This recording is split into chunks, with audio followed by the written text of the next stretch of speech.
की बाबासाहेबांचा संदेश आहे सर्व बौद्ध लोकांसाठी, सर्व नवदीक्षित बौद्धांसाठी त्या प्रबुद्ध भारतात छापून येतो तो संदेश.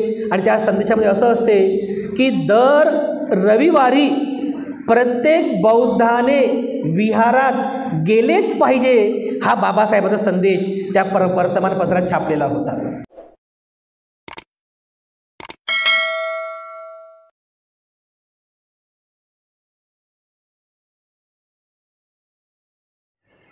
नमो तस्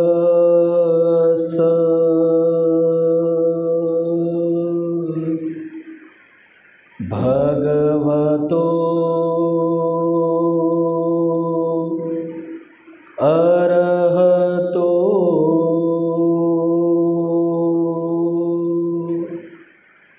सम्मा संबुद्धस्स.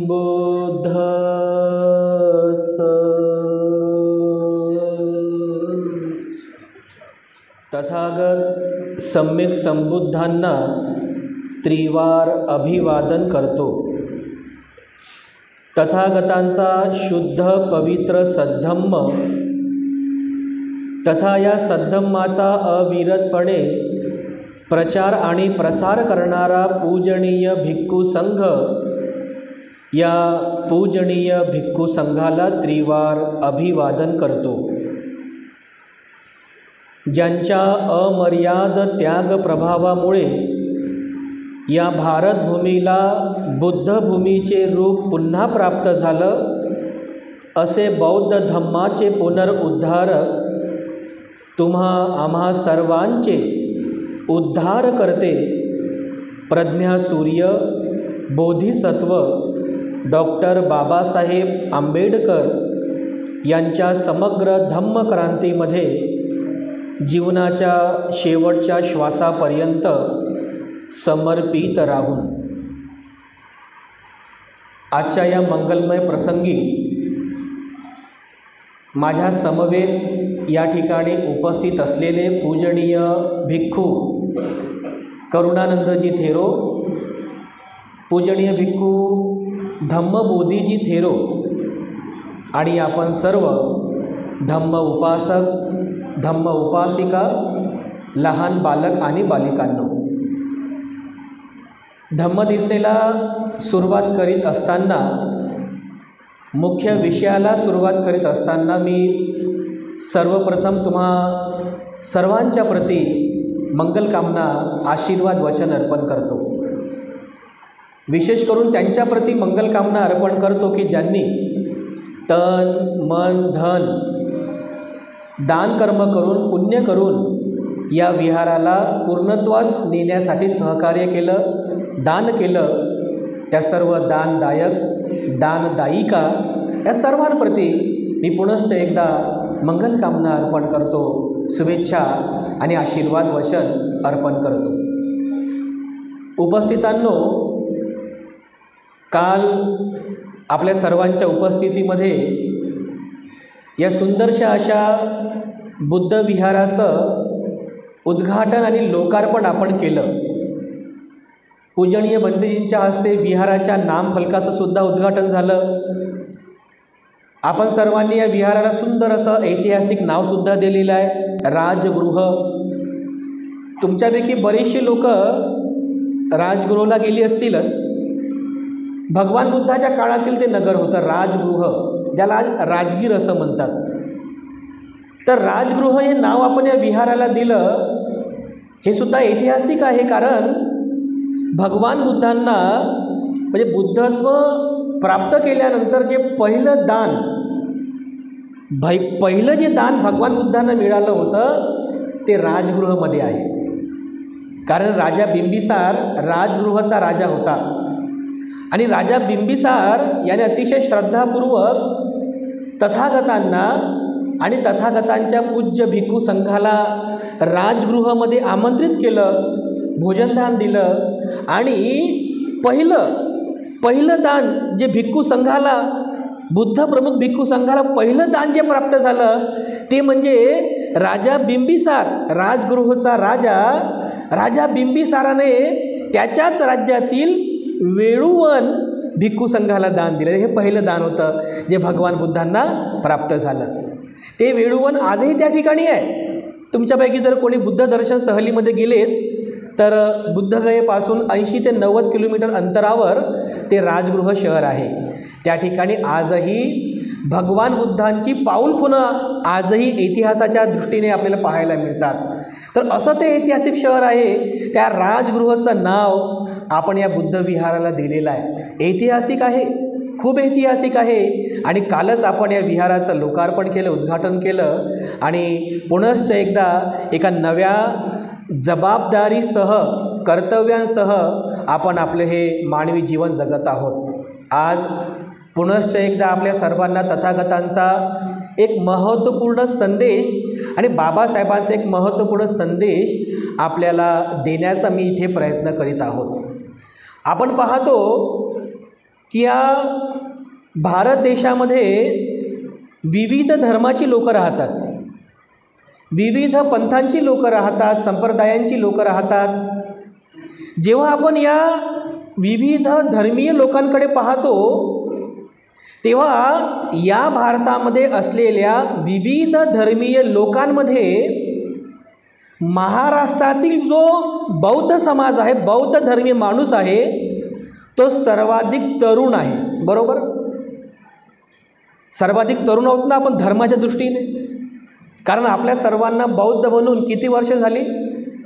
66 वर्ष झाली ना.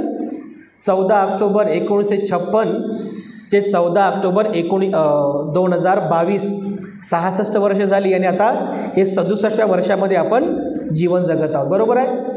धर्माच्या दृष्टीने या भारतात राहणाऱ्या तमाम विविध धर्मीय लोकांच्या तुलनेत महाराष्ट्रातील बौद्ध म्हणजे आंबेडकर प्रणीत जे बौद्ध आहेत ते इतर धर्मियांच्या तुलनेमध्ये सर्वाधिक तरुण आहेत. बरोबर आहे? सर्वाधिक तरुण आहेत. त्यामुळे ह्या पारंपरिक लोकांकडे पाहिल्यानंतर आपोआपच काही धार्मिक कर्तव्याची जाणीव आपल्याला होत असते. धार्मिक कर्तव्य जसं काही जबाबदाऱ्या असतात त्या जबाबदाऱ्यांसह काही कर्तव्यसुद्धा असतात, जी कर्तव्य आपल्याला पार पाडायची असतात. आता या कर्तव्यांना जाणून घेणंसुद्धा तेवढंच महत्त्वाचं आहे. आता जसं आपण पाहतो म्हणजे आदर्श कसा असतो बघा, इतर धर्मीय लोकांचा आदर्श काही गोष्टी असतात की त्याचा आदर्श आपण घेतला पाहिजे. जसं बाबासाहेब आंबेडकरांनी भगवान बुद्ध आणि त्यांचा धम्म हा ग्रंथ लिहिला. बरोबर आहे? तर बाबासाहेबांनी हा ग्रंथ का लिहिला?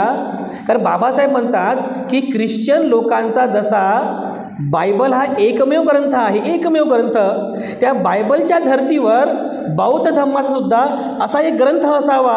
या दृष्टीने बाबासाहेब आंबेडकरांनी सगळ्या त्रिपिटकाचं अध्ययन केलं आणि भगवान बुद्ध आणि त्यांचा धम्म हा ग्रंथ आपल्याला सुपूर्द केला. म्हणजे काही अशा आदर्शवत गोष्टी आहेत ज्या गोष्टी आपण बघितल्या पाहिजे, स्वीकार केल्या पाहिजे, त्याचं आपणही आपल्या पद्धतीने आचरण केलं पाहिजे.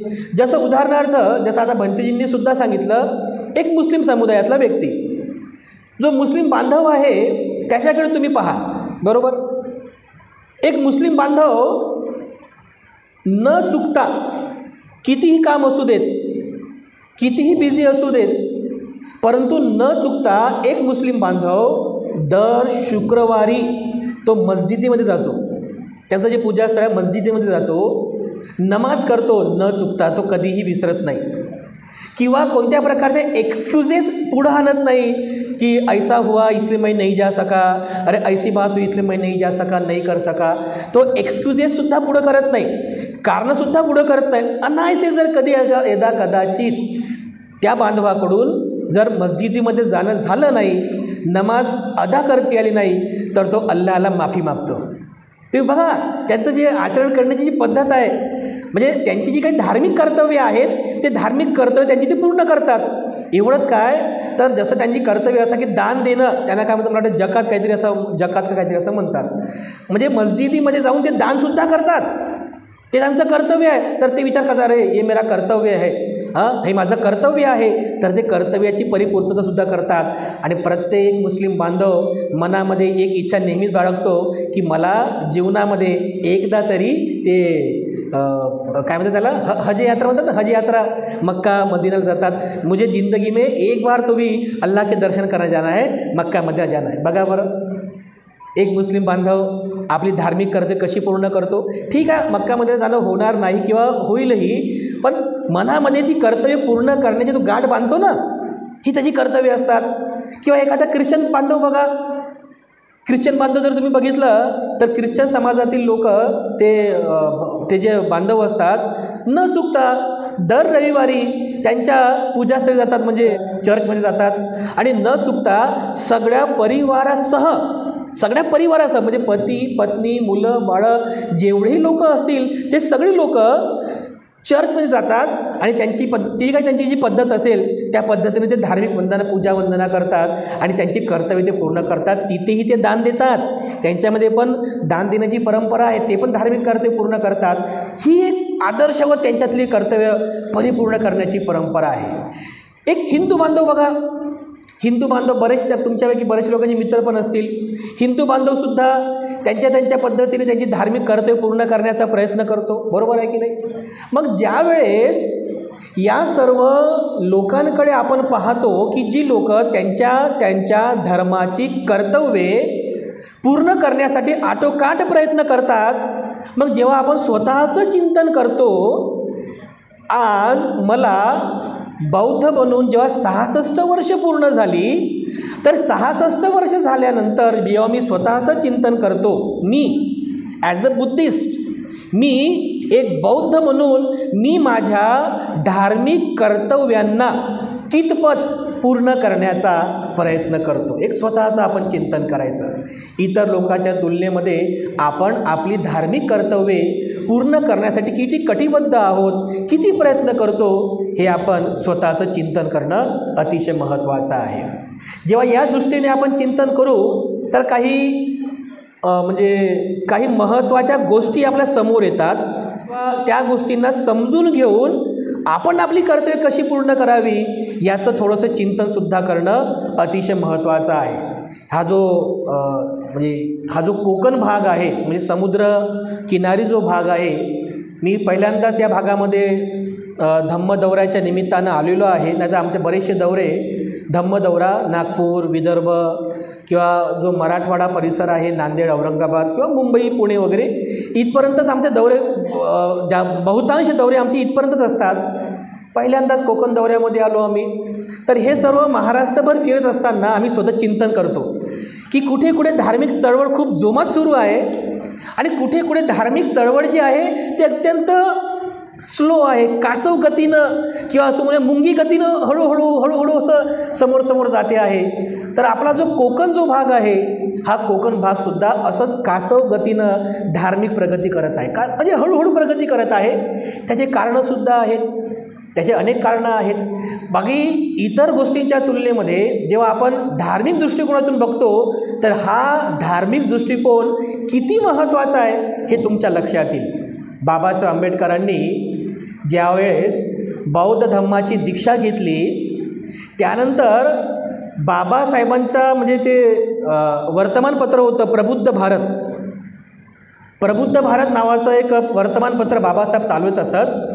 त्या वर्तमानपत्रामध्ये म्हणजे हेड टायटलमध्ये बातमी छापून आली की बाबासाहेबांचा संदेश आहे सर्व बौद्ध लोकांसाठी, सर्व नवदीक्षित बौद्धांसाठी.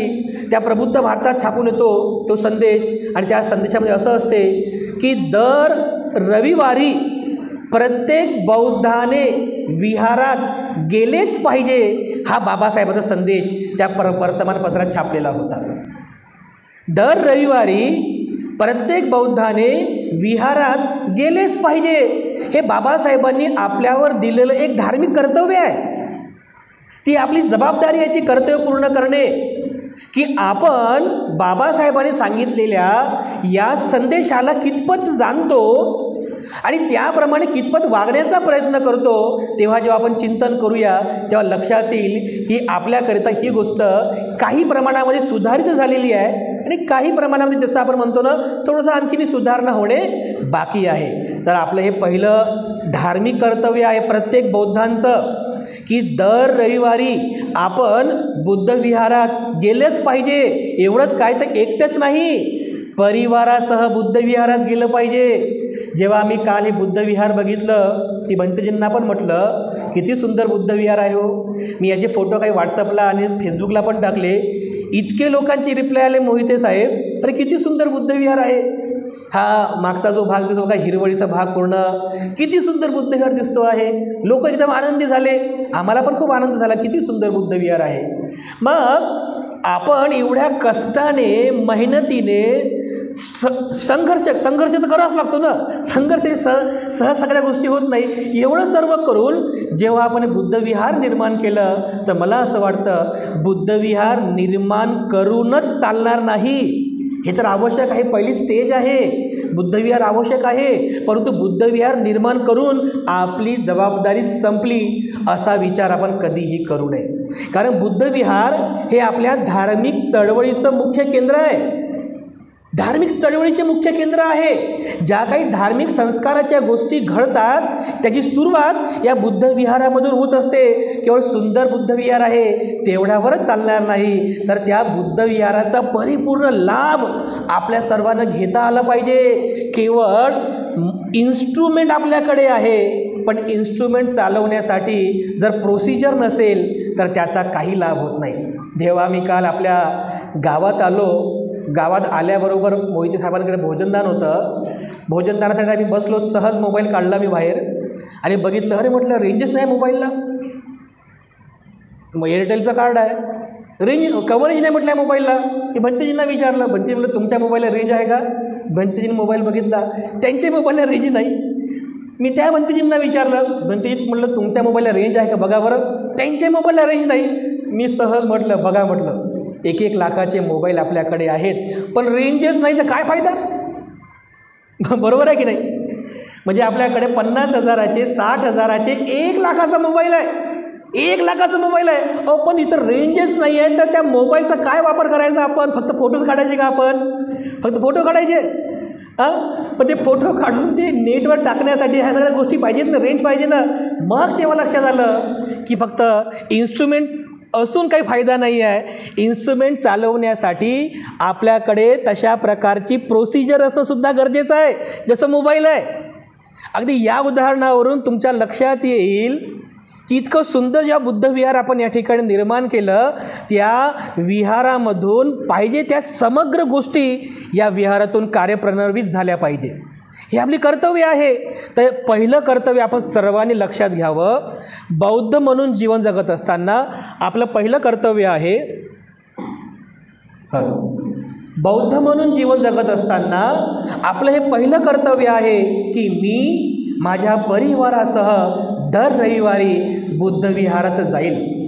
दर रविवारी बुद्धविहारात जाईल मी. हे तुम्ही पहिलं कर्तव्य आपण पूर्ण केलं पाहिजे. आपण गृहस्थी जीवन जगत आहोत, प्रत्येकाच्या मागं कामं आहेत, दररोज आपण विहारामध्ये जाऊ शकत नाही, परंतु दररोज जाण्याची आवश्यकता पण नाही.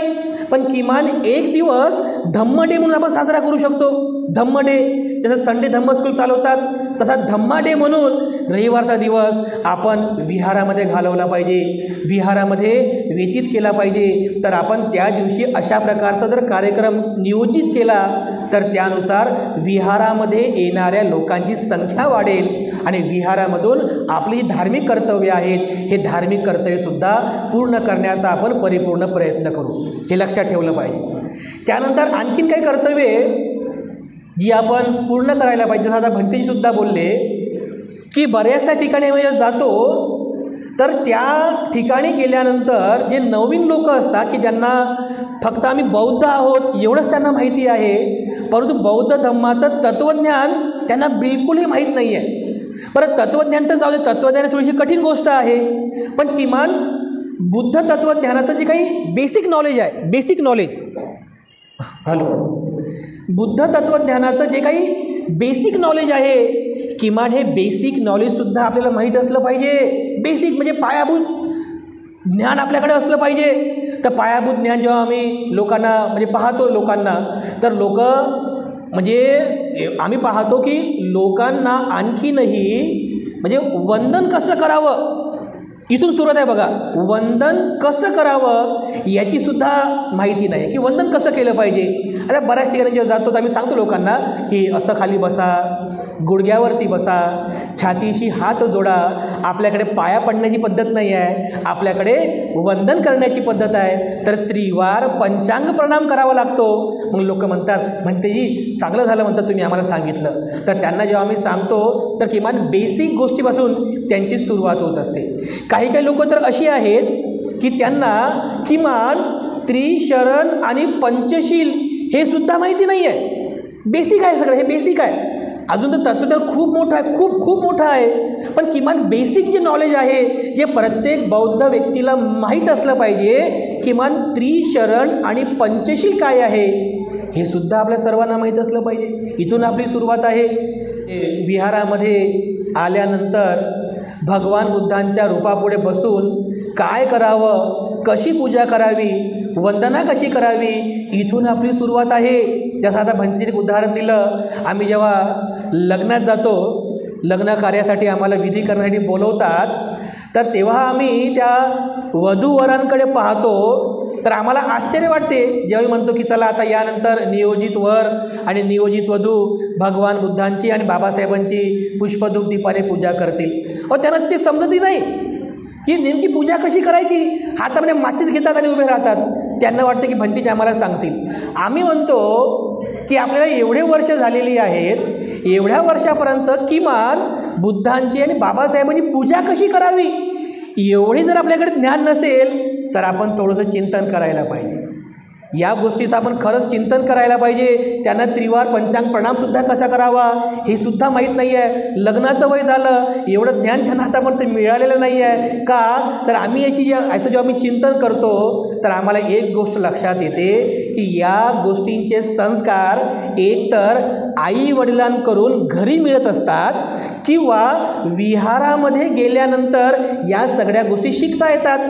पण काही काही तरुणांमध्ये आम्ही पाहतो की एकतर घरामध्येही त्यांना हे धार्मिक कर्तव्यांचे संस्कार दिल्या जात नाहीत किंवा आपल्या वस्तीमध्ये, आपल्या नगरामध्ये विहार आहे, त्या विहारामध्ये आपण गेलो पाहिजे आणि विहारामध्ये जाऊन काही धार्मिक संस्कार आपण शिकले पाहिजेत याच्याबद्दल त्यांच्यात रस नसतो. आणि म्हणून मग त्यांना अशा धार्मिक कर्तव्यांमध्ये ते मागे असल्याचे चित्र आपल्याला पाहायला मिळते. बांधवांनो, आपल्याकडे इतकं सुंदर विहार आहे, या विहाराचा परिपूर्ण लाभ आपल्या सर्वांना घेता आला पाहिजे. मी कालच मोहिते साहेबांना म्हटलं, बाकी कार्यकर्त्यांना सुद्धा म्हटलं की आपल्याकडे बघा विहार खूप सुंदर झालेला आहे. या विहारामध्ये किमान एक भंतेजी आपल्याकडे राहतील एवढी तरी आपली एक निवासाची व्यवस्था इथं असावी, एक किमान कुटी असावी, त्या ठिकाणी भंतेजींची राहण्याची व्यवस्था असावी. तर वर्षावासामध्ये 3 महिन्यांकरिता आपल्याकडे भंतेजी थांबतात. त्यानंतर 3 महिन्यांपर्यंत या ठिकाणी सर्व प्रकारचे धार्मिक संस्काराचे कार्यक्रम राबवले जातात. अगदी लहान लहान मुलांपासून तर वयोवृद्ध लोकांपर्यंत सगळ्या प्रकारचे धार्मिक संस्काराचे कार्यक्रम त्या वर्षावासाच्या कालावधीमध्ये होतात. आम्ही ज्या विहारामध्ये राहतो तर आमचा नेहमीच एक प्रयत्न असतो की आपली ही जी लहानची पिढी आहे, म्हणजे कर्तव्य किती महत्त्वाचं आहे बघा. ही जी लहान पिढी आहे यांच्यावरती आपण जास्त फोकस करायला पाहिजे. ही जी लहान मुलं आहेत, बालकं आहेत, यांच्यावर आपण जास्त फोकस करायला पाहिजे. कारण आज जी गोष्ट आपण या ठिकाणी निर्माण केली, या गोष्टीचं रक्षण करणं, या गोष्टीचा विकास करणं आणि पुढच्या पिढीपर्यंत पोहोचवणं हे काम ही आजची ही जी लहान बालक बालिका आहे ही पिढी करणार आहे. म्हणून यांच्यावरती आपण जास्त फोकस करायला पाहिजे. यांच्यावर कसे धार्मिक संस्कार राबवता येतील याकरिता आपण प्रयत्न करायला पाहिजे. आजच्या पिढीकडे जे आम्ही पाहतो हे जे लहान मुलं, तर आजच्या या पिढीमध्ये एवढे हुशार पोरं आता बघा, एवढे इंटेलिजन्स मुलं पाहतो आपण. हे सहज मोबाईल हाताळतात, सहज कॅम्प्युटर हाताळतात, ऑनलाईन शॉपिंग करतात. म्हणजे एवढी शार्प माइंडेड आजची पिढी झालेली आहे. कारण आजचं युग पण बघा पूर्ण सायंटिफिक युग झालेलं आहे. जिकडे बघावं तिकडे सगळीकडे मशिनरीज झालेले आहेत, सगळं वैज्ञानिक युग झालेलं आहे. आणि अशा विज्ञानवादी युगामध्ये ही आजची जी पिढी आहे ही पिढी जीवन जगत आहे. मग अशा या पिढीला बुद्ध धम्माचा योग्य संस्कार देणं ही आपली धार्मिक जबाबदारी आहे. हे आपले धार्मिक कर्तव्य आहे की ते संस्कार त्यांनी ग्रहण करायला पाहिजेत. त्यांनी बुद्ध आणि बाबासाहेबांचा त्यांनी आदर्श घ्यायला पाहिजे. तर ज्या ज्या वेळेस तुम्ही मायबाप आपल्या मुलांकडे पाहून अपेक्षा ठेवता की माझा मुलगा माझी मुलगी मोठं झाल्यानंतर त्यांनी आमची सेवा करावी, त्यांनी खूप चांगलं वागावं, खूप चांगलं त्यांनी सदाचारी जीवन जगावं, अशी जर अपेक्षा कोणी मायबाप आपल्या मुलाबाळांप्रती जर करत असतील तर मला वाटतं त्यांनी त्यांच्या मुलाबाळांना तसे संस्कार देणंसुद्धा त्यांचं कर्तव्य आहे. तसे संस्कार देणं. तुम्ही तुमच्या या लहान लहान बाळांना अगदी लहान वयापासून त्यांना सांगा. असं भगवान बुद्धांकडे बघायचं, त्यांना विहारामध्ये घेऊन यायचं आणि दाखवायचं की बघ बाळा, हे जे आहेत ना हे आपले भगवान बुद्ध आहेत. भगवान बुद्धांनी कधी त्यांच्या जीवनात कधी हिंसा केली नाही. बुद्धांनी कधी चोरी केली नाही, कधी व्यभिचार केला नाही, कधी असत्य भाषण केलं नाही, कधी मद्यपान केलं नाही. बाळा बेटा, तुला बुद्धाप्रमाणे शीलवान बनायचं आहे बाळा, बुद्धाचा आदर्श घे, असं त्याला लहानपणापासून संस्कार द्यावे लागतील. त्यानंतर बाबासाहेबांचा आदर्श त्याच्यासमोर निर्माण करा. हे बघ बाळा बेटा, हे आपले बाबासाहेब आहेत. बाळा, बाबासाहेबांकडे त्यावेळेस काहीच नव्हतं बाळा, पण तरीसुद्धा बाबासाहेब एवढे मोठे शिकले, बाबासाहेब झाले व तुमचे आमचे उद्धारकर्ते झाले, या भारतीय संविधानाचे शिल्पकार झाले. बाळा, तुला बाबासाहेबाप्रमाणे बनायचं आहे. बाळा, तुला बाबासाहेबाप्रमाणे खूप शिकायचं आहे, मोठ्या हुद्द्यापर्यंत जायचं आहे. बाळा, हा आदर्श घे. आपण आपल्या बाळांसमोर, आपल्या पिढीसमोर हा बुद्धाचा आणि बाबासाहेबाचा आदर्श ठेवायला पाहिजे. कारण जी बालकं आपल्या जीवनामध्ये बुद्ध आणि बाबासाहेबांचा आदर्श घेतात त्या बालकांचा वाहवा होते, त्यांची स्तुती केल्या जाते आणि तीच बालकं आपल्या जीवनामध्ये स्वतःचं नाव लौकिक कमवतात, परिवाराची सेवा करतात, समाजाची सेवा करतात, धम्म सेवा करतात. ते हे संस्कार मायाबापांकडून मिळणंसुद्धा तेवढंच महत्त्वाचं आहे. आणि मग जेव्हा ही बालकं हळूहळू विहारामध्ये यायला सुरुवात करतात तर आपण काही गोष्टीसुद्धा इथे राबवल्या पाहिजे. जसं आम्ही पाहतो की तरुण वर्ग जो आहे, विशेष करून तरुण वर्ग विहारामध्ये येण्यासाठी फार म्हणजे त्यांचा रस फार कमी आहे. आणि बऱ्याच विहारामध्ये बघितलं, आम्ही विहारामध्ये बघतो आम्ही की जो आपले जे यंगस्टर्स आहेत, जे तरुण वर्ग जो आहे, हा तरुण वर्ग विहारामध्ये खूप कमी प्रमाणामध्ये येतो. तर ज्यावेळेस आम्ही या गोष्टीचे चिंतन करतो की आपला तरुण वर्ग विहारामध्ये का येत नाही किंवा त्यांना विहारामध्ये आणण्यासाठी आपल्याला काय करावे लागतील, तर आम्ही काही गोष्टींचा विचार केला. तर आम्ही असे काही उपक्रम सुरू केलेले आहेत की जेणेकरून आपला जो तरुण वर्ग आहे हा तरुण वर्गसुद्धा विहारामध्ये आला पाहिजे. मोहिते साहेब, ते यासाठी काही उपक्रम आपण राबवायचे. जसे आता आपलं बुद्ध विहार आहे, तर बुद्ध विहार हे केवळ पूजा पाठ करण्याचं स्थळ बनून राहू नये. हे तर आवश्यक आहेच. तथागतांची पूजा वंदना झालीच पाहिजे, धार्मिक संस्कार तिथे झालेच पाहिजे. परंतु माझं एक असं मत आहे की आपलं जे बुद्ध विहार आहे, हे बुद्ध विहार केवळ पूजा वंदनेचं ठिकाण राहण्यापुरतं मर्यादित होऊ नये. या विहारामध्ये वेगवेगळ्या प्रकारचे सामाजिक उपक्रमसुद्धा आपण राबवले पाहिजे. जसं आता तरुण वर्ग आहे, तरुण वर्गाच्या समस्या काय आहेत ते आपण समजून घेतल्या पाहिजे. जसं तरुणांच्या समस्या शिक्षणाबद्दलचा रस थोडासा कमी झालेला आहे, किंवा तरुणांमध्ये करिअरच्या बाबतीमध्ये काही अडचणी आहेत, तरुणांमध्ये काही स्पर्धात्मक परीक्षेच्या बाबतीमध्ये काही अडचणी आहेत. तर विहारामध्ये अशा प्रकारचे शैक्षणिक मार्गदर्शन, करिअरच्या संदर्भात मार्गदर्शन किंवा काही शिबिरसुद्धा राबवले पाहिजेत विहारामधून. म्हणजे विहारातून हे सामाजिक उपक्रम आपण राबवले पाहिजे की जेणेकरून आपला तरुण वर्ग विहारामध्ये येईल आणि त्यांच्या तरुण पिढीमध्ये जे काही अडचणी आहेत त्या अडचणींना दूर करण्यासाठी जे मार्गदर्शन आहे ते आपल्या विहारातून त्यांना प्राप्त होईल. तर असे काही शिबिरं आम्ही नेहमीच विहारामध्ये राबवत असतो. जेव्हा आपण पाहतो तरुणांकडे, तर तरुण वर्ग व्यसनाधीनतेकडे सुद्धा वळत चाललेला आहे. व्यसनाधीनता. तर आपल्या तरुणांमध्ये ही व्यसनाधीनता कमी झाली पाहिजे, याकरिता सुद्धा बुद्ध विहारामध्ये अशा प्रकारची शिबिरं आपण राबवले पाहिजे. व्यसनाधीनतेचे म्हणजे जे प्रमाण आपल्याकडे वाढत चाललेलं आहे, तर ही व्यसनाधीनता कमी व्हावी आणि आपला तरुण हा सदाचारी बनावा, याकरिता विहारामध्ये विशेष करून तरुणांसाठी काही शिबिरं आपण राबवले पाहिजे. जसं करिअरचं मार्गदर्शन शिबिर असेल किंवा व्यसनाधीनतेला कमी करण्यासाठी किंवा ही अडचण दूर करण्यासाठी काही मार्गदर्शन शिबिरं असतील किंवा मग श्रामणेर शिबिर असेल, हे सुद्धा महत्त्वाचं आहे. मला वाटते मागच्या वर्षी आमचा भिक्खू संघ याच कुठल्या तरी का परिसरात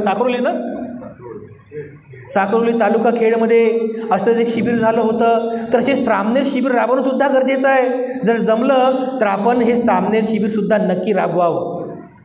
किमान 10 दिवसांतर श्रामणेर शिबिर आपण राबवलं पाहिजे. या श्रामणेर शिबिरामध्ये तरुणांनी भाग घेतला पाहिजे, कारण या 10 दिवसांच्या श्रामणेर शिबिरामध्ये तुम्हाला भरपूर काही गोष्टी शिकायला मिळतात. ह्या जीवनाचं महत्त्व तुम्हाला समजते, ह्या जीवनामध्ये किती महत्त्वाचं आहे याची जाणीव तुम्हाला होते. हे श्रामणेर शिबिरसुद्धा आपण राबवायला पाहिजे. यासोबत महिलांसाठी सुद्धा काही विशेष उपक्रम आपण विहारामध्ये राबवायचे. जसं आता महिला आहेत बघा, बरं मुंबईमध्ये किंवा नागपूरमध्ये आम्ही एका ठिकाणी बघितलं की विहारामध्ये ज्या महिला येतात तर या महिला केवळ पूजा वंदना वगैरे करतात, परित्राण पाठ पण करतात, तेवढ्यापुरतंच असतं. पण महिलांसाठी काही विहारमध्ये आम्ही बघितलं की त्यांना आपण त्याला काय म्हणतो ते गृह उद्योग असतात ना, गृह उद्योग किंवा कुटीर उद्योग किंवा शिलाई मशीनचं मार्गदर्शन किंवा इतर जे काही त्यांना घरी बसल्या 2 पैसे कमवता येतील अशा प्रकारचे काही जे सामाजिक उपक्रम आहेत, अशा प्रकारच्या उपक्रमाचं मार्गदर्शन शिबिरसुद्धा विहारामध्ये राबवणे आम्ही स्वतः नागपूरमध्ये बघितलेलं आहे. तर असंख्य महिला त्या शिबिरामध्ये भाग घेतात. पण शिबिर कोणतंही असो, त्या शिबिराची सुरुवात कशी असते की सगळ्या महिला आल्या, अगोदर पूजा करायची, वंदना घ्यायची, पंचांग प्रणाम करायचा, त्रिशरण पंचशील घ्यायचं आणि नंतर मग मार्गदर्शन. म्हणजे या माध्यमातून त्यांच्यामध्ये हे धम्मबीज रुजवण्याचं सुद्धा काम या शिबिरामधून होत असते. त्यामुळे आपलं जे बुद्धविहार आहे, हे बुद्धविहार केवळ पूजा परित्राण पाठ एवढं पुरतं मर्यादित न राहता विविध प्रकारचे सामाजिक आणि सांस्कृतिक उपक्रम, शैक्षणिक उपक्रम आपण आपल्या विहारामध्ये नित्य नियमाने राबवले गेले पाहिजे. तर अशा प्रकारे जेव्हा आपण आपल्या धार्मिक कर्तव्यांचं चिंतन करतो तर आपल्या जीवनामध्ये धम्म कितपत आपल्याला महत्त्वाचं आहे याची जाणीव आपल्या सर्वांना होते. मी आपल्या म्हणजे ज्यांनी पुढाकार घेऊन हे सुंदर असं विहार या ठिकाणी निर्माण केलं, खूप सुंदर विहार आहे.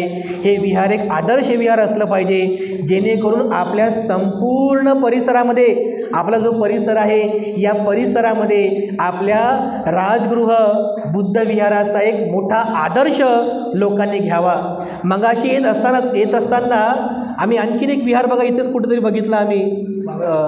येताना राईट साईडला पांगरी आहे का ते गाव, पांगारी. तर येत असताना राईट साईडला मी विहार बघितलं. आम्ही म्हटलं बाबा ते विहार आहे, खूप सुंदर विहार आहे, परंतु विहार फक्त विहार आहे, पण विहारामध्ये आवश्यक तशा सगळ्या ॲक्टिव्हिटीज झाल्या पाहिजेत. तर या दृष्टीने जर आपण विचार करतो तर आपलं विहार एक आदर्श विहारमधून सर्वांच्या समोर उभं राहील, याकरिता आपण सर्वच प्रयत्नशील आहोत. त्यामुळे मी पुनश्च एकदा आपल्या सर्व उपासक उपासिकांबद्दल मंगलकामना अर्पण करतो.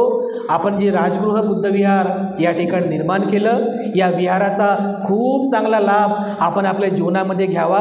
ज्यांनी पुढाकार घेतला, ज्यांनी या विहार निर्मितीसाठी दान दिलं, त्या सर्व दायक आणि दायिकांचं खूप मोठं पुण्य आहे की एक चांगली गोष्ट आपण आपल्या पुढच्या पिढीला सुपूर्द करीत आहोत. धन दौलत, गाडी बंगला, बँक बॅलेन्स, ह्या सगळ्या गोष्टी तर भौतिक गोष्टी आहेत जे आपल्या नंतर पुढच्या पिढीला मिळणारच आहे.